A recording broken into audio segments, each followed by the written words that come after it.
What's going on, smart people? This is a different video. I've never saw myself making a video about exercising or anything like that when I decided to make a physics YouTube channel. But here I am, and in this video I'm going to tell you, physics majors, why you need to find the time to exercise, go to the gym, whatever, throughout your undergrad. Why am I limiting this to physics majors? Well, because that's what I was. Physics majors are what I know. I'm assuming this applies to a bunch of different majors, but I just don't want to talk out of my ass. But here we go.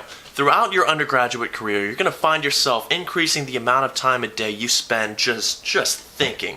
What happens if this was this? What happens if I take the limit that this goes to 0? What does that actually mean? If this is the math, how does that connect to the physics? Are there symmetries to exploit?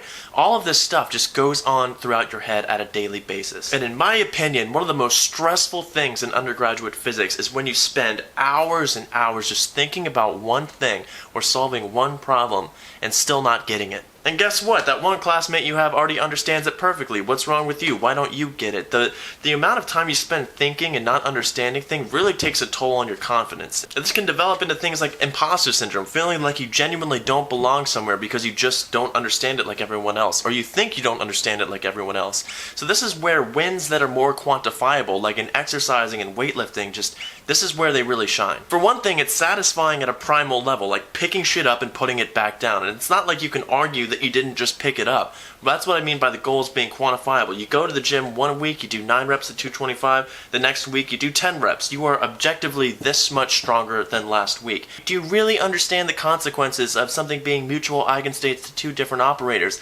Maybe. See, that's the shit that follows you around everywhere in physics. That whole, I'm not sure if I quite understand that completely. But getting that daily win, even though it was unrelated to physics, was a great way for me not having my confidence just going down the drain. But Andrew, just because you do better one week doesn't mean that you're objectively stronger. You could have slept better. Fine.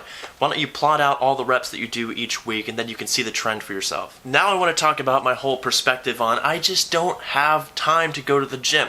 Here's how I look at this, and I don't remember who I stole this from. But say you get 6 hours of sleep on a daily basis.